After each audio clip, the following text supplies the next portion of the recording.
Tschüss, meine Damen und Herren, und herzlich willkommen zu Tibet diese Woche, den wöchentlichen Nachrichten dieser Woche zu Tibet, seiner Heiligkeit mit Dalai Lama und der tibetischen Zentralverwaltung. Schauen wir uns als erstes die Schlagzeilen an. Kanadisches Unterhaus verabschiedet Resolution zur Unterstützung des tibetischen-chinesischen Dialogs nach Aussage von Xi-Jung. Zentrale tibetische Verwaltung fordert UN-Hochkommissarin auf, Tibet auf die Besuchsagenda zu setzen. Bildungsgaloin trifft Vizekanzler der Jawaharlal Nehru Universität. CTA ernennt 9 Repräsentanten für das Tibet-Büro in Genf. Repräsentant Sonam Tsering Frasi trifft Delegation der Demokratischen Partei Chinas. Repräsentant Dashi Künzo empfängt eine Delegation der Tibet-Unterstützungsgruppe des französischen Senats.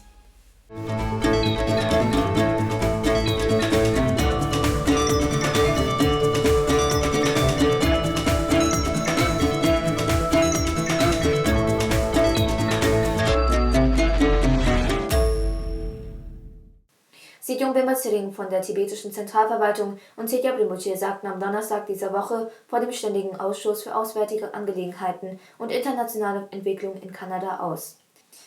Das kanadische Unterhaus verabschiedete eine Resolution zur Unterstützung des chinesisch-tibetischen Dialogs, nachdem Xi-Jung am Donnerstag vor dem Ständigen Ausschuss für Auswärtige Angelegenheiten und internationale Entwicklung des kanadischen Unterhauses ausgesagt hatte.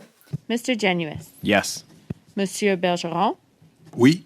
Ms. McPherson. Oui. Mr. Chair, that is all in favor.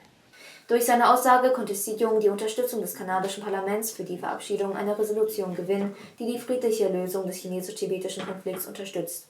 So it would read that this committee call for dialogue between representatives of the Tibetan people, which would include His Holiness the Dalai Lama or his representatives, and or the Central Tibetan Administration. Remember, we worked on that language a lot at CACN, and the government of the People's Republic of China, with a view to enabling Tibet to exercise genuine autonomy within the framework of the Chinese Constitution, and report this to the House with a government response. Xi-Jung wies auf die sich verschlechternde Menschenrechtslage in Tibet und die dringende Notwendigkeit einer Lösung des chinesisch-tibetischen Konflikts im Wege des Dialogs hin und bat die kanadische Regierung um konkrete Unterstützung in diesem Zusammenhang. The middle way approach is based on non-violence as a means, and non-violence can be the only way in this 21st century to resolve conflicts, and that is what His Holiness has been doing over so many decades. Tedjab Rinpoche, der Abt des Klosters Dashi Khyentse, stellte den Fall des vermissten 11. Böngchen Lama Gedunche Rinpoche vor und richtete einen 5-Punkte-Appell an das Komitee einschließlich eines Appells an die kanadische Regierung, ihren Botschafter in China zu belassen, um sich mit dem 11. Böngchen Lama zu treffen. Tedjab Rinpoche appellierte auch an das Komitee, sich aktiv für die Freilassung von Jagdel Rinpoche, dem Leiter der Suchgruppe nach der Reinkarnation des 11. Böngchen Lamas, auszusprechen. Nach seinem Besuch in den Vereinigten Staaten hat Xi-Jung Tsering seinen ersten Besuch in Kanada angetreten. Am Mittwoch dieser Woche nahm Xi-Jung Tsering an einem Empfang teil, der von den kanadischen parlamentarischen Freunden Tibets zu Ehren seines Besuchs auf dem Parliament Hill in Ottawa ausgerichtet wurde. An der Veranstaltung nahmen Ahmed Hussein, Minister für Wohnungswesen, Vielfalt und Integration, der Abgeordnete Arif Virani, Vorsitzender der Parlamentarischen Freunde Tibets, sowie weitere kanadische Abgeordnete und Würdenträger teil. Xi-Jung traf auch mit dem kanadischen Parlamentsabgeordneten Gardner Genuis, einem langjährigen Tibet-Unterstützer, und Jenny Chen, der Direktorin der Greater China Division von Global Affairs Canada, zusammen. Xi-Jung Tsering wandte sich nach seinem Treffen mit den Praktikanten der Parlamentarischen Freunde Tibets auch an die tibetische Gemeinschaft in Ottawa. Am Freitag letzter Woche traf Xi-Jung mit der tibetischen Gemeinschaft in Philadelphia, New York und New Jersey zusammen, gefolgt von einem Treffen mit chinesischen Freunden und Gelehrten. Xi-Jung unterhielt sich auch mit tibetischen Jugendlichen und jungen Berufstätigen, wobei er die jungen Zuhörer über den US Tibetan Immigration Act 1990 und die Geschichte der tibetisch-amerikanischen Gemeinschaft informierte. Die Anwesenden wurden auf die Voluntary Tibet Advocacy Group aufmerksam gemacht. Xi-Jung nahm auch an einem von der Elliott School of International Affairs veranstalteten Seminar teil, wo er eine Grundsatzrede zum Thema 30 Jahre tibetisch-chinesischer Dialog, aktuelle Perspektiven in einer Zeit der globalen Neuausrichtung hielt. Galö Nosinjama von der Abteilung für Information und internationale Beziehungen der tibetischen Zentralverwaltung hat am Montag dieser Woche einen Appell an den Hohen Kommissar der Vereinten Nationen gerichtet, einen glaubwürdigen, substanziellen und ungehinderten Besuch in den unterdrückten Regionen Chinas, einschließlich eines Besuchs in Tibet, zu gewährleisten. In dem Schreiben wird die Bestürzung darüber zum Ausdruck gebracht, dass die Hohe Kommissarin der Vereinten Nationen, Michelle Bachelet, nicht auf das frühere Appellschreiben der CTA reagiert hat und die Besorgnis über das Schweigen der Hohen Kommissarin zu Chinas Menschenrechtsverletzungen in Tibet zum Ausdruck gebracht. Die UN-Hochkommissarin kündigte während der 49. regulären Sitzung des UN-Menschenrechtsrates Anfang des Jahres an, China und andere Regionen im Mai dieses Jahres zu besuchen. Die Ankündigung erfolgt 3,5 Jahre, nachdem die Hochkommissarin China im September 2018 zum ersten Mal öffentlich aufgefordert hatte, uneingeschränkten Zugang zu den Regionen zu gewähren.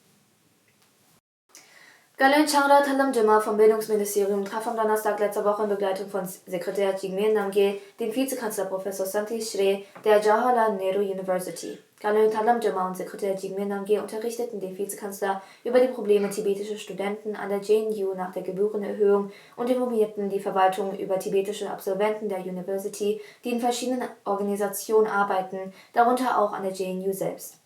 Der Galö und Sekretär für Bildung sowie der Direktor der Sambhota-Schulen besuchten die Kommissarin Nidhi Pandey, IIS des Kendriya Vidyalaya Sangathan und ihre Kollegen, um die Beschaffung von Mitteln für tibetische Schulen zu besprechen, die zuvor der zentralen tibetischen Schulverwaltung unterstanden.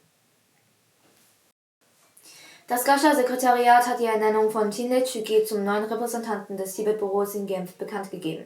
Tinle Chüki war 2 Jahre lang als Sonderbeauftragte für Menschenrechte im Tibet-Büro in Genf tätig. Sie war auch als Forscherin bei der UN-EU und im Menschenrechtsreferat des CTA tätig. Repräsentant Sonam Tsering Frasi traf sich auf Einladung von Hua Huang, UK Affairs of National Joint Headquarters of China Democracy Party in London, mit Repräsentant Gesang Yezien vom Office of Tibet Taiwan und chinesischen Delegationen aus verschiedenen Ländern. Die chinesischen Delegationen aus Deutschland, den USA, Großbritannien und anderen Ländern brachten ihre Solidarität und Unterstützung für die Tibet-Frage zum Ausdruck. Die chinesischen Delegationen nahmen an den zweitägigen internationalen Symposien über Politik in China, Hongkong und Taiwan teil, die seit Montag letzter Woche in London stattfanden. Der Abgeordnete Dashi Pinso empfing eine Delegation der Tibet Support Group im französischen Senat, die am Montag dieser Woche dem Tibet-Büro einen Besuch abstattete, um ihre Unterstützung und Solidarität für Tibet zu bekunden. Der Repräsentant Dashi Pinso dankte ihnen für ihre kontinuierliche Unterstützung der tibetischen Sache und informierte sie über den Gesundheitszustand und die Programme seiner Heiligkeit des Dalai Lama. Außerdem fand eine Bucheröffnungszeremonie statt, bei der die Präsidentin der Tibet-Unterstützungsgruppe des französischen Senats, Jacqueline Eustache-Brignot, die Eröffnung des Buches mit dem Titel Thank You Europe for Adopting Tibetan Communes in Solidarity with Tibet würdigte. Der Repräsentant Dashi Pinso besuchte am selben Tag das Büro von Aide à l'Enfance Tibétaine. Aide à l'Enfance Tibétaine ist der größte und älteste französische Verein, der zahlreiche Entwicklungsprogramme in den tibetischen Siedlungen in Indien, Nepal und Bhutan finanziert. Seit 4 Jahrzehnten unterstützt der Verein jedes Jahr zwischen 2000 und 3000 tibetische Studenten und ältere Menschen. Ich danke Ihnen für die Aufmerksamkeit. Auf Wiedersehen und bis nächste Woche.